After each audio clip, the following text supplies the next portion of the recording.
Hello students, आप सभी का इस क्लास में स्वागत है। आज हम पढ़ने वाले हैं आपका एक नया चैप्टर जो कि आपका यूनिट नंबर 1 यानी इकाई नंबर 1 जिसका नाम है बीजगणित अलजेब्रा, जिसमें आज आपका द्वितीय अध्याय आने वाला है, दो चरों का रैखिक समीकरण। क्लास 9th में आप लोगों ने पढ़ के आया है एक चरों का रैखिक समीकरण। अब हम उसका एडवांस रूप इस क्लास में पढ़ने वाले हैं, दो चरों का रैखिक समीकरण। तो आज की क्लास में हम समझेंगे कि दो चरों का रैखिक समीकरण कैसे दिखता है, कैसे रहता है और उसका सॉल्यूशन जो है हल किस तरह से निकलता है। फिर लास्ट में हम देखेंगे कि कैसे अगर हम लगातार पढ़ाई कर रहे हैं तो कैसे अगर हम जब लगातार पढ़ाई कर रहे हैं तो क्या होता है, हमें थकावट आती है, तो कैसे उस थकावट को हम कम कर सकते हैं और अच्छे तरीके से पढ़ सकते हैं, उसके बारे में जब लास्ट में समय मिलेगा तो हम देखेंगे। तो इस तरह से हमारा क्लास चलने वाला है जो कि आज बहुत इंटरेस्टिंग होने वाला है। तो जैसे कि हमारी क्लास का नियम है उस अनुसार हम सबसे पहले माँ सरस्वती की वंदना कर लेते हैं, तत्पश्चात हम आगे क्लास प्रारंभ करेंगे। तो आप सभी जहां भी बैठे हैं, जिस स्थान पर भी हैं, आप दोनों हाथ जोड़ लीजिए और मेरे साथ आप सभी प्रार्थना। या कुन्देन्दु तुषारहार धवला या शुभ्रवस्त्रावृता या वीणावरदण्डमण्डितकरा या श्वेतपद्मासना या ब्रह्माच्युत शङ्करा प्रभृतिभिः देवैः सदा वन्दिता सा मां पातु सरस्वती भगवती निशेषराध्यापः। गुरुर्ब्रह्मा गुरुर्विष्णु गुरुर्देवो महेश्वरा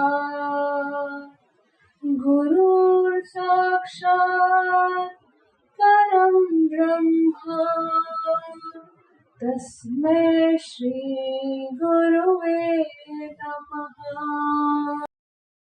आप सभी का पुनः इस क्लास में स्वागत है।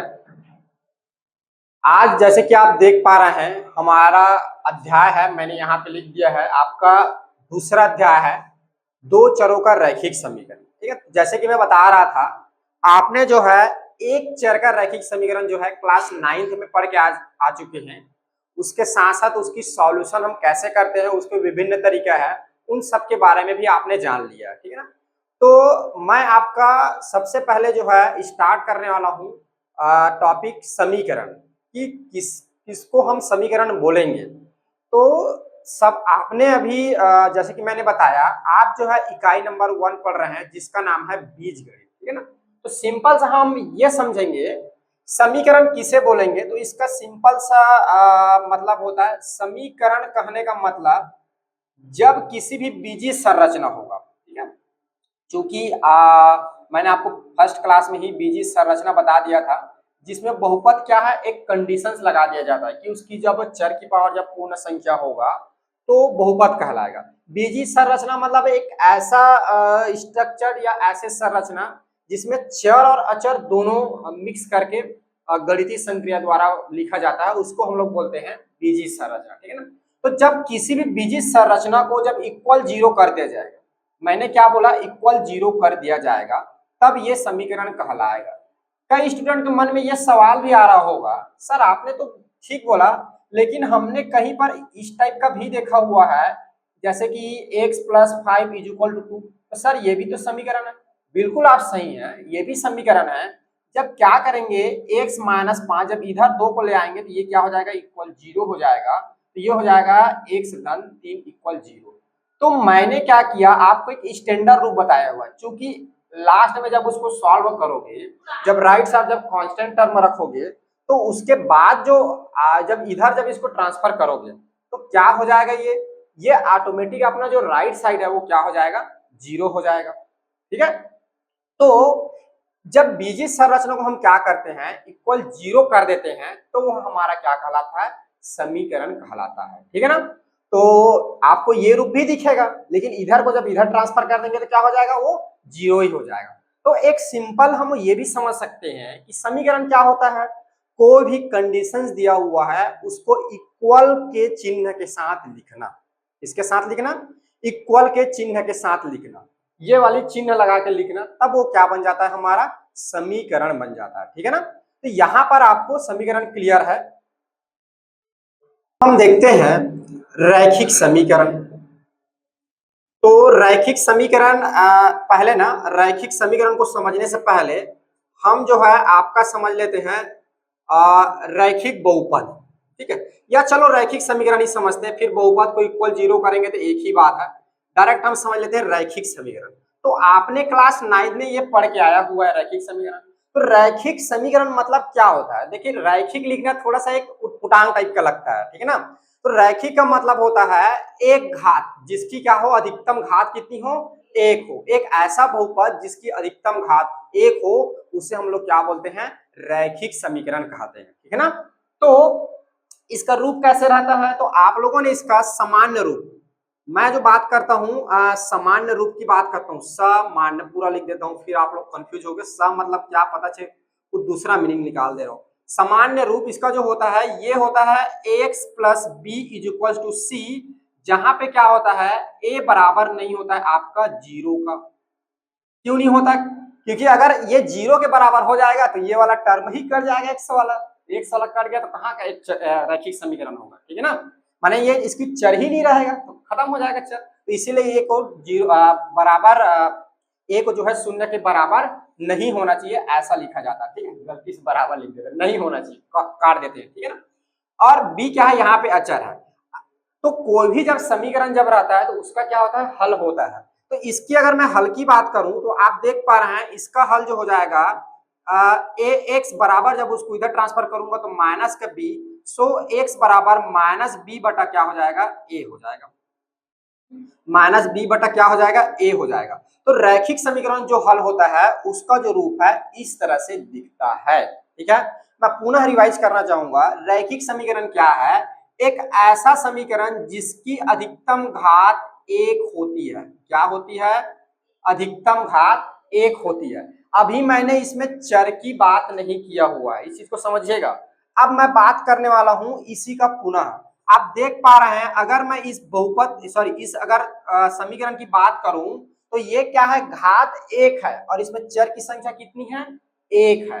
यानी ये जो है एक चर वाला रैखिक समीकरण है। ठीक है, एक चर का रैखिक समीकरण है ये, एक चर का, इसको क्या बोलेंगे, एक चर का रैखिक समीकरण। पहला तो रैखिक समझ लीजिए, रैखिक मतलब जिसकी घात क्या होगी, एक होगा। दूसरा, इसमें चर चर कितना है, एक है, तो ये जो है आपका एक चर का रैखिक समीकरण है। और देख पा रहे हैं जब एक चर के रैखिक समीकरण है उसको हमने डायरेक्टली क्या कर लिया, सॉल्व कर लिया। अब जो है हम समझने वाले हैं दो चर। यहाँ पे मैं एक चीज और आप लोगों को क्लियर कर दे रहा हूं, जो बहुपद होते हैं या जो हमारा बीजीय संरचना होता है उसको हम लोग चर के आधार पे और पद के आधार पे बांटते हैं। ठीक है ना, कंफ्यूज नहीं होना। यहाँ पे जो है सॉरी गलत गलत बोलते, हाँ, चर की घात के आधार पे और पद के आधार पे बांटते हैं। ठीक है ना, तो यहाँ पर जो है घात वाला है और घात का क्या है, पहला भाग है, तो ये जो हो गया एक चर का रैखिक समीकरण हो गया। अब दूसरा इसी में समझते हैं, रैखिक समीकरण के बाद हमारा आएगा दो चर का रैखिक समीकरण। ठीक है ना, दो चर का रैखिक समीकरण, या इसको हो जाएगा दो चरों का रैखिक समीकरण। अब क्या होगा, अब आप लोग को क्लियर हो गया होगा, जब आपने एक चर का रैखिक समीकरण समझ लिया, अब यहाँ पे मैंने क्या लिख दिया, दो चर लिख दिया। इसका कहने का मतलब क्या, इसका अर्थ ये हो रहा है, पहला ये अर्थ निकल रहा है, इसमें जो चर जो होगा उसकी संख्या कितनी होगी, दो होगा, और इसकी जो घात जो होगी वो कितना होगा, एक होगा। क्यों, क्योंकि रैखिक समीकरण मतलब जिसकी घात क्या हो, एक हो, और चर मतलब दो चर मतलब इसमें चर की संख्या कितनी होगी, दो होगा। तो इसका रूप जैसे कि अगर मैं उदाहरण की बात करूं तो ये इसका जो रूप होगा जैसे कि देखिए x प्लस वाई बराबर 0, या इसको ऐसे भी लिख सकते हैं x धन 2y धन 5 बराबर 0, ये इस टाइप का दिखेगा, ठीक है ना। अगर इसकी मैं सामान्य रूप की बात करूं, इसकी बात करूं, इसकी सामान्य रूप की बात करूं तो इसका जो सामान्य रूप जो होता है ये होता है आपका A X plus B X plus C is equal to क्या होता है, 0 होता है।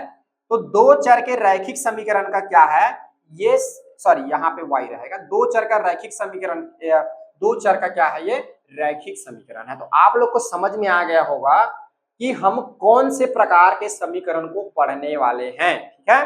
तो जिसका रूप क्या रहेगा, जिसमें चर की संख्या कितनी रहेगी, एक रहेगा, और जिसकी अधिकतम घात, देखिए इसकी घात एक है, इसकी घात एक है, तो आपको पता है अधिकतम जिसमें जितनी ज्यादा घात जिस चर में सबसे ज्यादा घात होती है वही क्या होता है, उस समीकरण की घात होती है, ठीक है ना। तो इसमें चूंकि एक है, इसमें भी एक है, तो कितनी हो जाएगी, एक हो जाएगा, कभी भी घात जुड़ेगा नहीं, दो नहीं होगा, ठीक है। इस चीज को समझिएगा, या क्लास 9 में आपको पढ़ के यहाँ ज्यादा अच्छे से क्लियर होगा।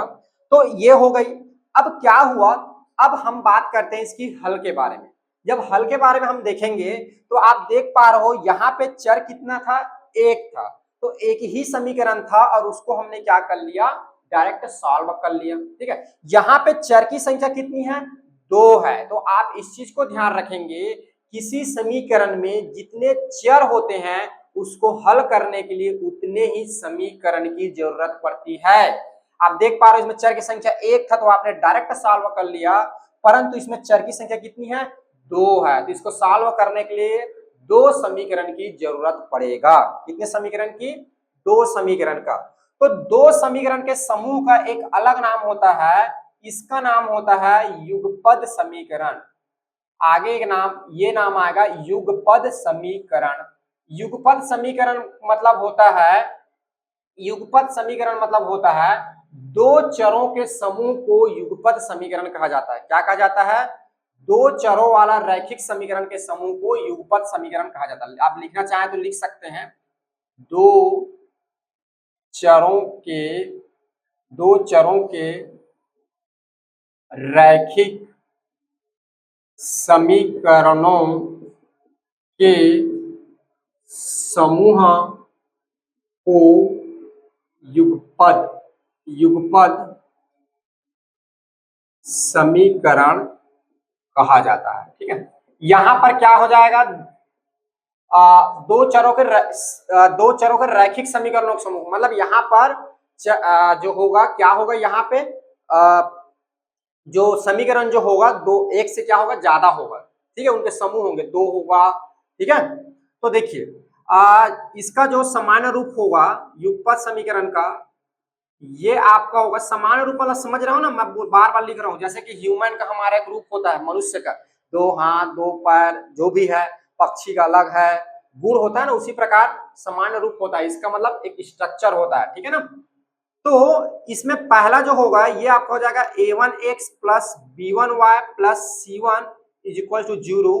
दूसरा जो होगा a2x plus b2y plus c2 is equal to 0, या इसी को ऐसा भी लिखा जाता है कभी कभी a1x plus b1y is equal to c1, a2x plus b2y is equal to c2, ये ऐसे आपको देखने को मिलेगा, ठीक है ना, जिसमें ये ऊपर वाला आपका समीकरण एक है और नीचे वाला क्या है आपका समीकरण दो है, ठीक है। जहां क्या होता है, जहां यहां पर क्या है C1 और C2 जो है, या ऐसा पहले समझिए x और y जो है, यहाँ पे क्या है, x y क्या है आपके चर है, x और y क्या है यहाँ पर चर है, ठीक है। C1 C2 क्या है आपके अचर पद है, C1 C2 क्या है अचर पद है, और A1 A2 क्या है, x का गुणांक है, किसका गुणांक है जी, पहले समीकरण का x का गुणांक a और दूसरे समीकरण के x का गुणांक क्या है A2 है, और B1 B2 तो जो है ये क्या है y का गुणांक है, B1 B2 क्या है y का गुणांक है। B1 जो है आपके पहले समीकरण के y का गुणांक, और B2 जी को क्या है आपके दूसरे समीकरण का y का गुणांक है, ठीक है ना। और एक चीज आपको बताना चाहूंगा, यहाँ पर जो A1, A2, B1, B2, C1, C2 ये सारे जो होते हैं हमारे रियल नंबर होते हैं, ठीक है। या ऐसा लिख सकते हो कि इन सभी का मान जो होता है वास्तविक संख्या होता है। क्या होता है? वास्तविक संख्या होगा, वास्तविक संख्या रहेगा। मतलब A1 की वैल्यू, A2 की वैल्यू, B1 की वैल्यू, B2 की वैल्यू, C1, C2 इन सब की वैल्यू जो होगी वास्तविक संख्या से लिया जाएगा, ठीक है। हाँ, ये इतना आपको क्लियर हो गया।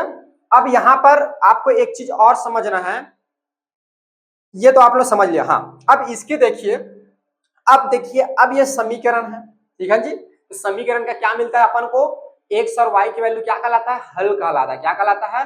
हल कहलाता है। तो यहाँ पे आपको ना दो तरह के हल देखने को मिलेगा, ठीक है। कितने तरह के? दो तरह के। इसके जो हल के जो प्रकार होंगे, ये दो प्रकार के हल होंगे। पहला जो हल होगा इसको बोलेंगे सुसंगत हल, या इसको बोलते हैं सुसंगत प्रणाली भी बोल लिखा जाता है कहीं कहीं पे, ठीक है ना। मैं प्रणाली इसलिए निकल रहा हूँ आप लोग को कि कंफ्यूजन ना पैदा हो आपके मन में, इसलिए मैं डायरेक्ट लिख रहा हूँ सुसंगत हल। और दूसरा आपको हल देखने को मिलेगा असुसंगत, असु सुसंगत हल। ये आपके बुक में नहीं है, ये जो सुसंगत और असुसंगत लिख रहा हूँ ये आपके बुक में ये वर्ड नहीं दिया गया है। तो हो सकता है आप लोग कंफ्यूजन हो, ठीक है। तो कंफ्यूज मत होइएगा, ये थोड़ा सा इसको ही मतलब एक साथ मिला के आपके बुक में बताया गया, ठीक है ना। मैं आपको उसको अलग से डिफाइन कर रहा हूँ। तो सुसंगत हल मतलब क्या होता है? मतलब समीकरण का कोई कम से कम एक हल मिलना चाहिए। क्या मिलना चाहिए? कम से कम एक हल मिले, कम से कम एक हल प्राप्त हो, तब इसको बोलते हैं सुसंगत हल। ऐसा समीकरण, या हल ना बोलो इसको ना, सीधा आप लोग ऐसे समीकरण जिसका क्या हो एक से मतलब कम से कम एक हल मिले, तो उसको कैसा हल बोलेंगे? सुसंगत हल। या ऐसा बोल सकते हो, प्रणाली लिख दो सुसंगत प्रणाली। मतलब जो आपका जो समीकरण दिया रहेगा उसको हम लोग बोलेंगे सुसंगत प्रणाली, ठीक है। तो इसमें क्या होगा? कम से कम एक हल मिलेगा, और इसमें क्या होगा? कोई हल नहीं मिलेगा, कोई हल नहीं प्राप्त होगा, कोई हल प्राप्त नहीं होगा, ठीक है, ठीक है जी। तो ये वाली जो सुसंगत जो प्रणाली होगी, इसमें क्या होगा? दो तरह से आपको हल देखने को मिलेगा। पहला क्या होगा? अद्वितीय हल मिलेगा, अद्वितीय हल। और दूसरा जो होगा अंततः अनेक हल मिलेगा, अंततः अनेक हल। अनेक हल कहने का मतलब बहुत सारे हल मिलेगा, और इसमें जो होगा इसमें आपको जो है कोई हल प्राप्त नहीं होगा, नो सॉल्यूशन, ठीक है ना। इसमें हल नहीं मिलेगा, लिख भी दिया हूं, कोई हल नहीं प्राप्त होगा।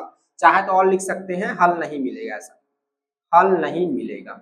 अब देखिए, आप लोग को थोड़ा सा कंफ्यूजन लग रहा होगा कि सर क्या पढ़ा रहे हैं, क्योंकि अभी मैं पढ़ाने का स्टार्टिंग किया हूं। जब हम आगे बढ़ते जाएंगे, जब पढ़ते जाएंगे, तो ये सब मैं क्या लिखवा रहा हूँ ये आप लोग को समझ आते जाएगा, ठीक है ना। इसमें मोस्ट बातें आपको ये याद रखना है कि दो चर का रैखिक समीकरण का रूप कैसे दिखता है, ठीक है ना। दो चर के रैखिक समीकरण को हल करने के लिए हमको दो समीकरण की जरूरत पड़ती है। दो समीकरण का जो समूह रो आएगा उसको बोलेंगे युगपत समीकरण। इसका कहने का मतलब आपके बुक में अब जितना भी समीकरण आएगा उसका रूप कैसे होगा? इस तरह से रहेगा, ठीक है। जहां पर इसकी वैल्यू चेंज होगी, जरूरी नहीं ऐसे जैसे ही रहे, और उसको हम क्या करेंगे? सॉल्व करेंगे, ठीक है। चलिए इतने को नोट डाउन करिए। अगला जो टॉपिक रहेगा वो हम देखेंगे इस समीकरण को हल करने की कौन कौन सी विधियां हैं, उसके बारे में हम चर्चा करेंगे।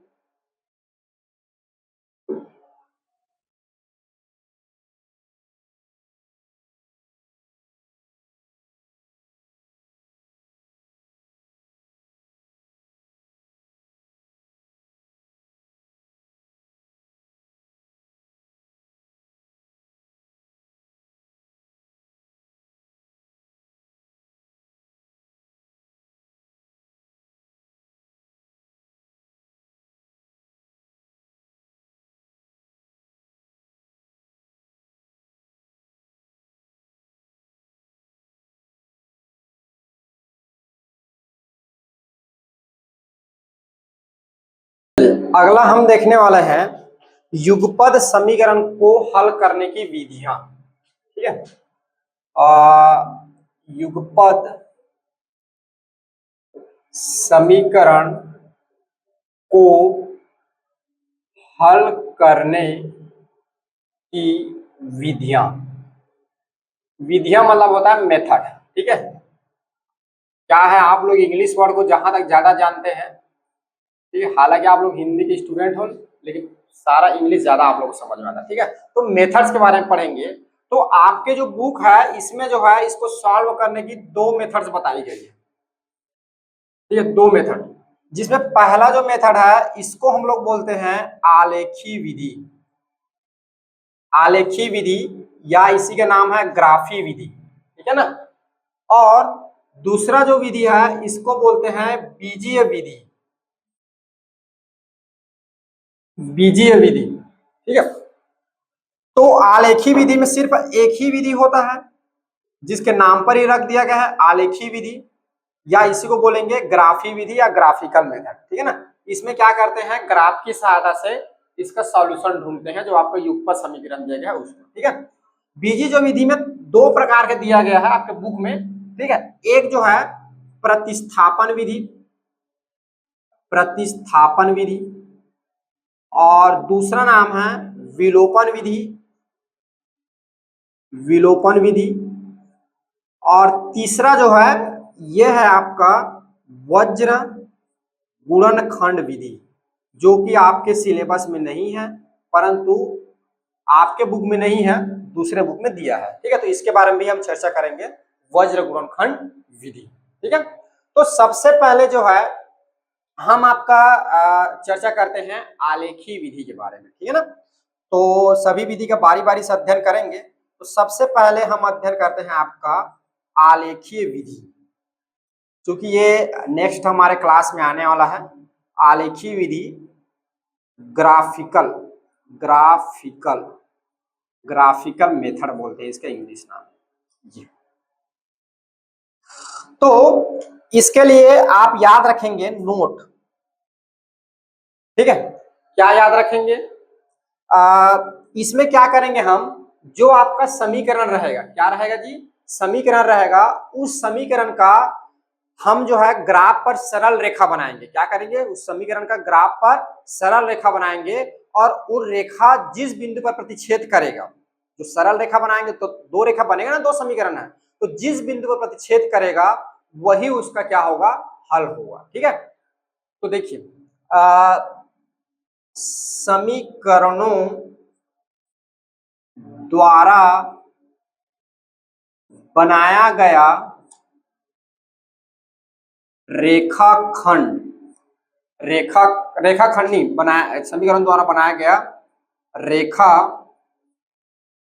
या रेखाओं, ठीक है, 2 हो जाएगा तो 2 रेखा हो जाएगा। समीकरण द्वारा बनाया गया रेखाओं का कटान बिंदु, ठीक है, कटान बिंदु जिसको आप लोग बोलते हैं प्रतिच्छेदन, ठीक है, एक का नाम और होता है प्रतिच्छेदन, प्रतिच्छेदन बिंदु ही समीकरण, समीकरण का हल होता है, या युगपत समीकरण का हल होता है, ऐसा भी आप लिख सकते हो, ठीक है ना।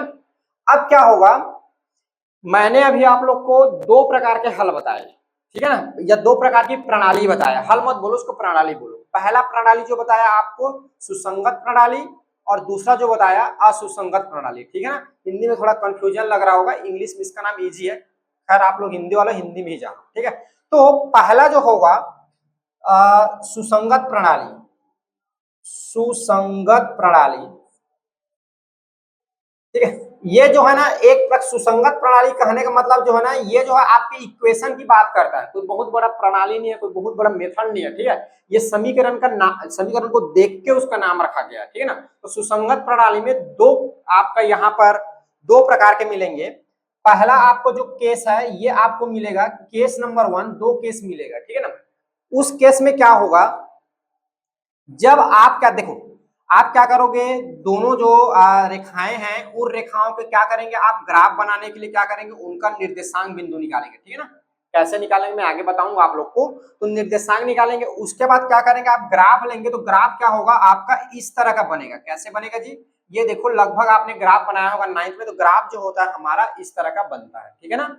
तो जब क्या होगा, जब हमारी रेखा 1, ठीक है, रेखा 1 जिसका मैं नाम लिख देता हूं L1, रेखा 1 को मैंने खींचा तो क्या मिला मुझे, इस तरह से मिला रेखा, ग्राफ में, ठीक है ना। और रेखा 2 को जब मैंने खींचा तो मुझे इस तरह का मिला, ऐसा। ये जो है मेरा रेखा दूसरा रेखा है, माने पहले समीकरण का रेखा जब मैंने खींचा तो क्या मिला, ऐसा मिला L1।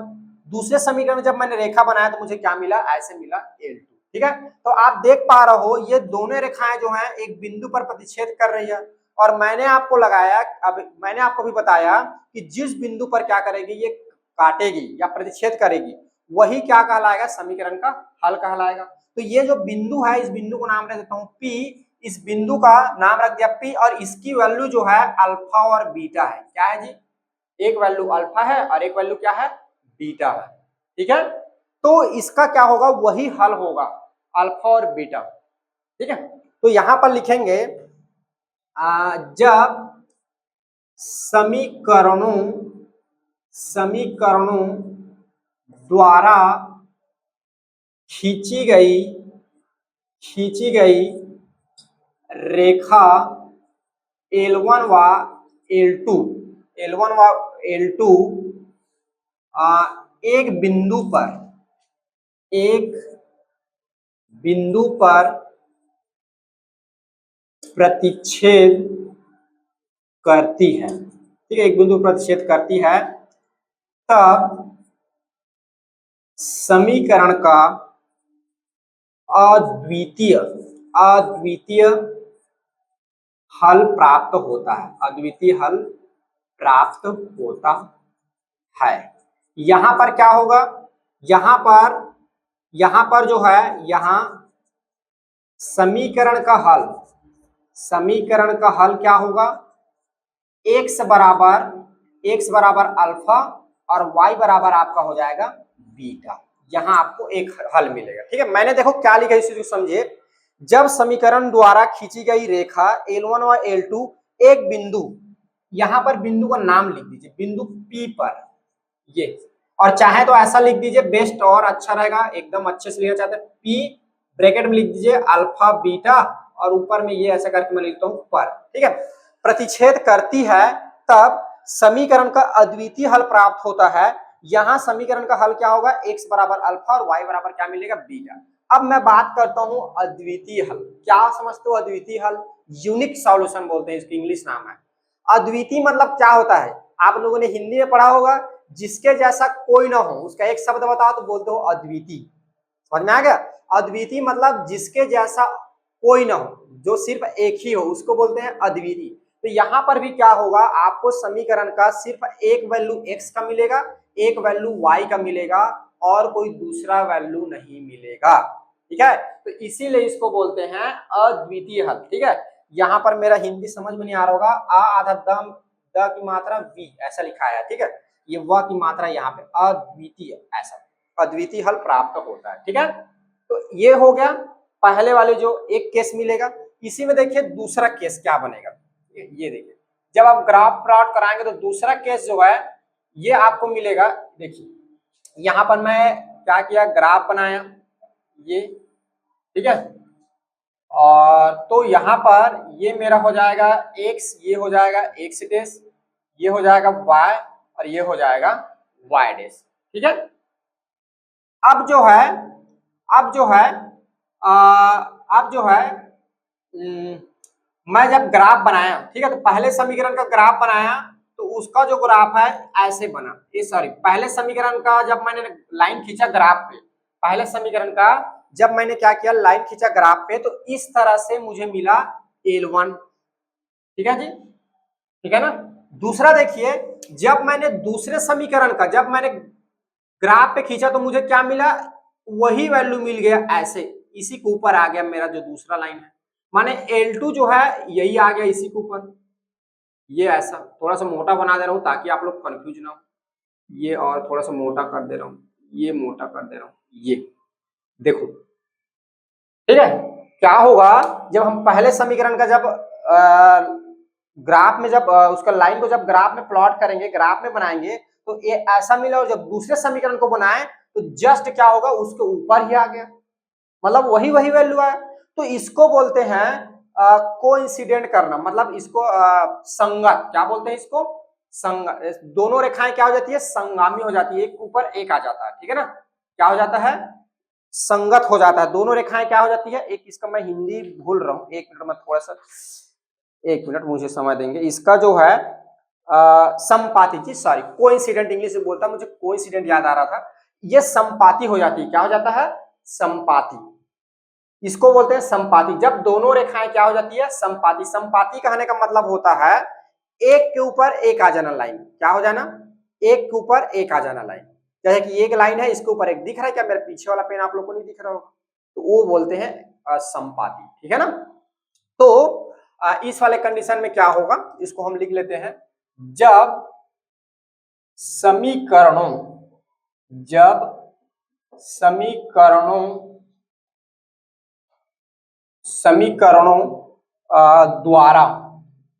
द्वारा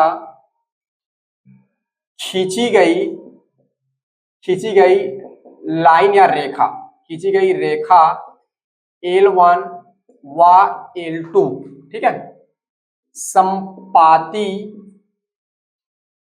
होती है, तब समीकरण का अंततः अनेक हल प्राप्त होता है, अंततः अनेक हल प्राप्त होता है, ठीक है।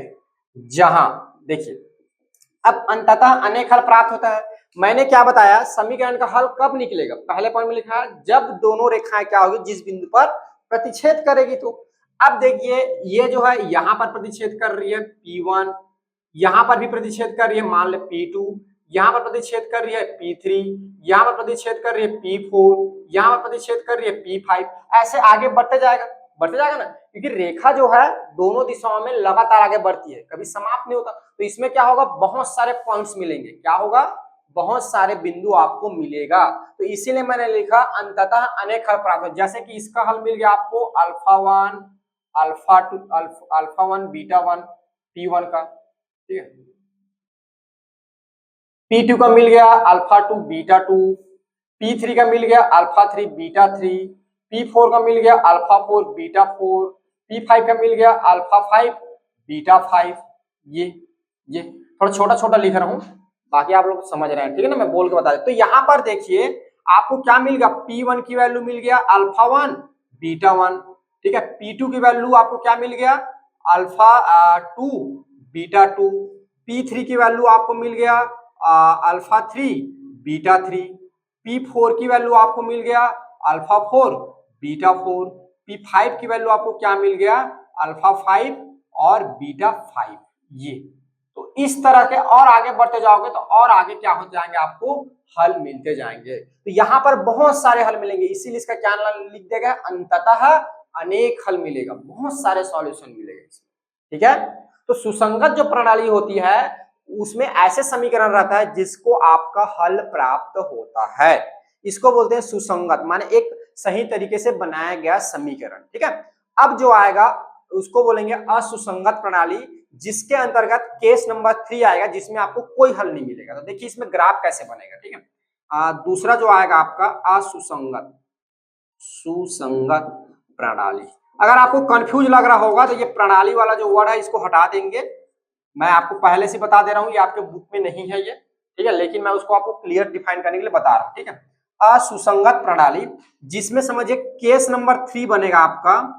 केस नंबर 3 क्या होगा, जब हम क्या करेंगे, इस तरह का ग्राफ बनाएंगे। ये देखिए, ये हमने क्या किया, जो रेखा जो समीकरण दिया गया है उस समीकरण से वैल्यू निकाल के हम क्या कर रहे हैं, ग्राफ पे उस रेखा प्लॉट कर रहे हैं, ठीक है। प्लॉट करना मतलब प्रदर्शित करना। तो क्या होगा, जब हमने पहले समीकरण को जब ग्राफ में बनाया तो इस तरह से बना, ये L1, और दूसरा जब समीकरण को बनाया तो वो आ गया ऐसा यहाँ पर L2। ये तो यहां पर देख पा रहे हैं, पहले समीकरण द्वारा बनाया गया रेखा L1 और दूसरे समीकरण द्वारा बनाया गया रेखा L2, दोनों क्या हो जा रहे हैं, समांतर हो जा रहे हैं। क्या हो जा रहा है जी, समांतर। समांतर रेखा किसको बोलते हैं, वह दो रेखाएं जो कभी भी नहीं मिलती, या इसका दूसरा ये है, वह रेखाएं जिनकी बीच की दूरी किसी भी बिंदु पर लो बराबर होगा। ये 5 सेंटीमीटर, यहां भी 5 सेंटीमीटर, यहां भी 5 सेंटीमीटर, ठीक है ना। तो इसको दो तरह से समझ सकते हैं। पहला जो मैंने बताया, वह दो रेखाएं जो कभी भी आपस में काटती नहीं है, मिलती नहीं है, ऐसा बोल सकते हो। या वह दो रेखाएं जिसकी किसी भी बिंदु पर उनके बीच की जो दूरी होती है हमेशा बराबर होती है, ठीक है ना। तो यहाँ पर देखिए, यहाँ पर क्या ये दोनों रेखाएं कभी प्रतिच्छेद करेगी? नहीं करेगा। तो हमने क्या लिखा, जब रेखाएं प्रतिच्छेद करेगी वही बिंदु क्या कहलाएगा, उसका हल कहलाएगा। अब ये प्रतिच्छेद ही नहीं करेगी तो क्या हमको हल मिलेगा? नहीं मिलेगा। तो इस वाले केस में कोई हल प्राप्त नहीं होगा, ठीक है। तो चलिए इसको इनवर्ड लिख लेते हैं अपने वर्ड में। जब समीकरणों द्वारा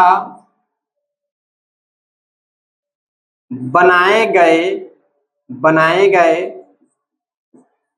रेखा L1 व L2 समांतर हो जाती है, तब समीकरण का कोई हल प्राप्त नहीं होता है। समीकरण का कोई हल प्राप्त नहीं होता, या इसको बोलते हैं नो सॉल्यूशन, कोई हल नहीं मिलना, ठीक है ना। जब क्या होगा, समीकरण द्वारा बनाए गए रेखा, पहले समीकरण द्वारा L1 बनाया गया, दूसरे समीकरण द्वारा L2 बनाया गया, दोनों क्या हो जाती है, समांतर हो जाती है। तब क्या होता है, समीकरण का कोई हल प्राप्त नहीं होता, इसमें कोई सॉल्यूशन नहीं मिलता, क्योंकि ये प्रतिच्छेद करती ही नहीं है, ठीक है। तो इस तरह से ग्राफी विधि, जो उसको हम लोग आलेखी विधि बोलते हैं, इसमें हमारा 3 प्रकार के हल मिलते हैं। वो डिपेंड करेगा आपके समीकरण पे, ठीक है ना। जब हम समीकरण को बनाएंगे तब आपको समझ में आएगा इसका हल कैसे कैसे मिलेगा, ठीक है। चलिए इसको नोट डाउन करिए। अब हम देखेंगे नेक्स्ट जो है, किसी भी समीकरण को कैसे हम ग्राफ में प्रदर्शित करते हैं, ग्राफ में प्रदर्शन के क्या नियम है, ठीक है। इसको नोट डाउन करिए पहले।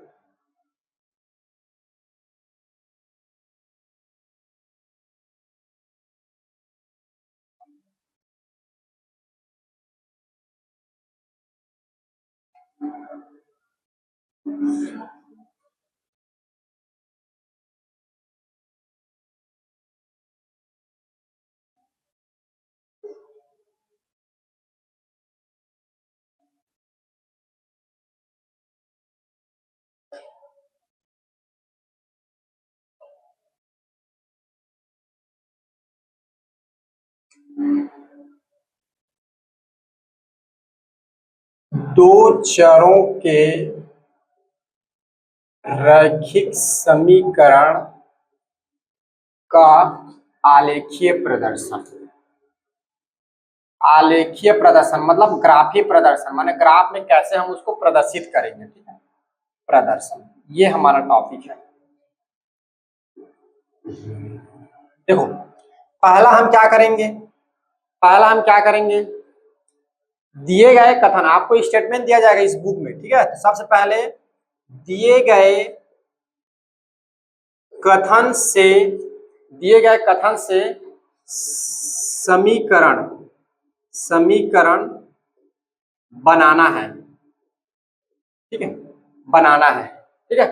जहां क्या मिलेगा आपको, इस टाइप का समीकरण मिलेगा, जहां आपको मिलेगा a1x plus by plus c is equal to 0, ठीक है। ऐसा मिलेगा, एक रूप बता रहा हूं, इस टाइप का स्ट्रक्चर। अब वैल्यू चेंज रहेगी, सेम थोड़ी आएगा यही, ठीक है। तो ये मिलेगा।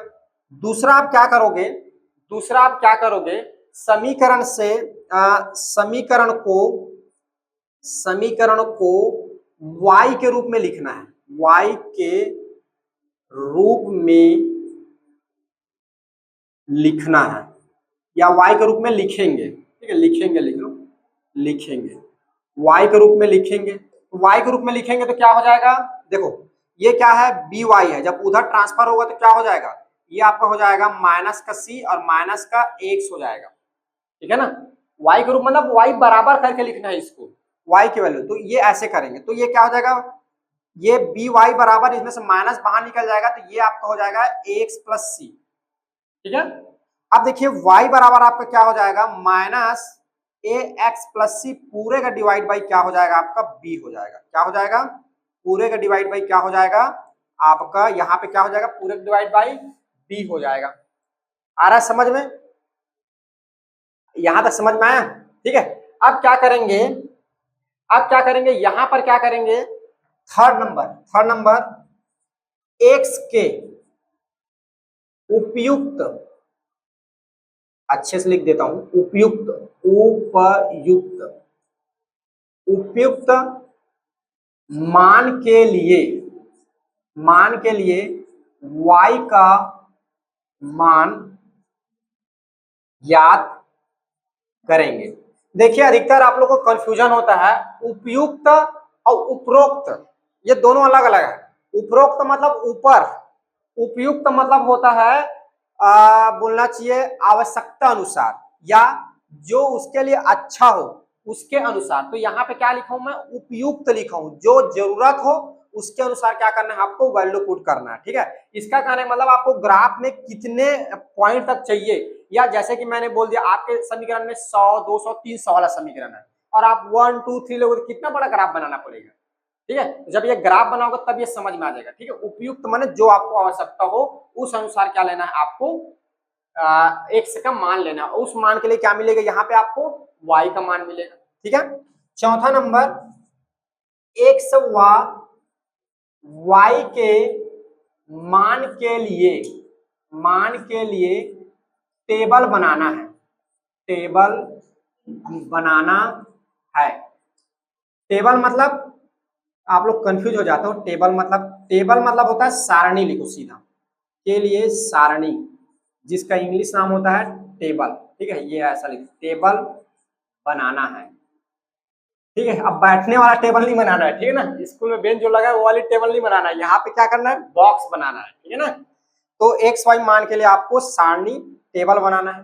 जब आपको सारणी मिल जाएगा उसके बाद क्या करेंगे, सारणी, उसके बाद चौथा नंबर पर जो निर्देशांक बिंदु प्राप्त होगा, जो निर्देशांक बिंदु प्राप्त हुआ है, निर्देशांक बिंदु प्राप्त हुआ है उसे ग्राफ में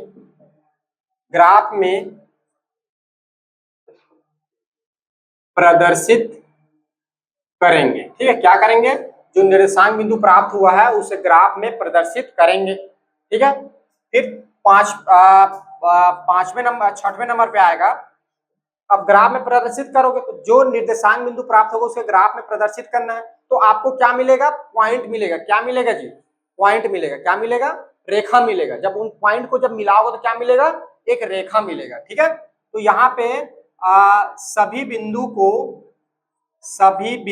ठीक है, सभी बिंदु को मिलाने पर जो रेखा प्राप्त होगा वह समीकरण ax plus B X plus C equal 0, X plus B Y plus C equal 0 का रेखा होगा। ये समझ में आया, क्लियर है ना, एकदम अपने लैंग्वेज में, इजी लैंग्वेज में लिखवा दिया हूं आप लोग को। पहले आप क्या करोगे, आपको जो कथन दिया रहेगा उसका समीकरण बना दोगे, तो समीकरण जो है इस तरह से दिखेगा। फिर क्या करोगे, आप y का मान निकाल लोगे, y का मान निकालने के बाद x के जो मान रहेगा उपयुक्त मान, समीकरण पर निर्भर करेगा, जब बनाएंगे समझ में आ जाएगा। उसके लिए y का मान ज्ञात करोगे, x y का जो मान आएगा उसका एक सारणी तैयार कर लोगे। सारणी को फिर क्या मिलेगा आपको, निर्देशांक बिंदु मिलेगा। उस निर्देशांक बिंदु को क्या करोगे, सभी बिंदु को या निर्देशांक बिंदु को क्या करेंगे, बिंदु को मिला, अच्छा, निर्देशांक बिंदु प्राप्त हुआ उसे ग्राफ में प्रदर्शित कर दिए, ग्राफ में प्रदर्शित करने के बाद उसको मिलाएंगे, मिलाने के बाद क्या प्राप्त होगा, एक रेखा प्राप्त होगा, वह क्या होगा आपका इस समीकरण का रेखा होगा। ठीक है ना, तो ये जो था आपका बेसिक क्लास था। तो आज के जो क्लास है उसमें जो है हम इतना ही पढ़ाई करेंगे, आप इसको नोट डाउन करिए। नेक्स्ट जो हमारा क्लास जो रहेगा आपका समीकरण बनाना, ठीक है, समीकरण बनाना जो कि होता है बोलना चाहिए मेकिंग इक्वेशन, उसके बारे में हम देखेंगे। ठीक है ना, कि कैसे कोई आपको एक कथन दिया हुआ है, उस कथन से जो हम कैसे समीकरण बनाएंगे, ये जो है हम नेक्स्ट क्लास में अध्ययन करेंगे। ठीक है ना, तो आज जो है बस हम इतना ही पढ़ेंगे। देखिए मैं आपको लास्ट में बोल रहा था कि आपको एक मेमोरी फ्रेश करने वाला एक आपको टेक्निक बताने वाला हूँ। ठीक है, तो आपको क्या करना है, सिंपल जहां भी बैठ रहा है, खड़े रहे, कुछ भी करें, अपने हैंड को ऐसे करिए और ऐसे कर लीजिए। ठीक है, ये ऐसे मुट्ठी बांध लीजिए। अब आपको क्या करना है, एक राइट हैंड का कोई भी ले लें, इसका थंब और इसका छोटी वाली उंगली ऐसे, ये ऐसे खोलना बंद करना। देखो इधर ऐसे, ऐसे खुलेगा एक बार, ये ऐसे करना है आपको, ये ऐसे करना है। देखो ठीक है, आप लोग कंफ्यूज हो रहे होंगे, थोड़ा मेरे से भी बीच में बिगड़ जा रहा है। देखो आप लोग को समझ में नहीं आ रहा था, ऐसे देखो, ये देखो इसका थंब तो इसका छोटी उंगली, ठीक है, और इसका थंब तो इसका छोटी उंगली, ऐसे टाइप का, ये ऐसे आपको करना है। तो इससे क्या होता है, इससे क्या होता है जी, इससे क्या होता है, हमारा दिमाग क्या होता है, कंफ्यूज होता है, और दिमाग कंफ्यूज होता है, दिमाग फिर क्या होता है, जग जाता है, सोते रहता है। तो ठीक है, तो इस ऐसे जब करोगे तो ये स्पीड में धीरे धीरे हो जाएगा, हालांकि आप लोग का बन नहीं रहेगा। तो ये क्या होता है, इसमें दो प्रकार के आपको होगा, एक तो हैंड का एक्सरसाइज होगा और दूसरा जो है आपका ब्रेन का भी एक्सरसाइज होगा। इससे हमारी एकाग्रता बढ़ती है और एकाग्रता बढ़ने के साथ साथ हमारा मन भी क्या रहता है, शांत रहता है। ठीक है ना, देखिए पुनः एक बार कर रहा हूँ, एक हैंड का अगर अंगूठा तो दूसरे का छोटी उंगली, फिर ये ऐसा, हैंड छोटी उंगली, हैंड छोटी उंगली, ये ऐसा। आप जितना स्पीड कर लो उतनी समझिए का आपके में उतनी क्या है, एकाग्रता है। ये इस तरह से करना, तो ये हमारा इससे हमारा मन एकाग्र भी होता है और हमारा दिमाग क्या होता है, कंफ्यूज होता है। तो दिमाग जब कंफ्यूज होता है तो आप लोग देखना एकदम फ्रेश हो जाता है। ठीक है, तो आज क्लास में बस इतना ही। थैंक यू, बाय, फिर मिलते हैं हम नेक्स्ट क्लास में नए जानकारी के साथ।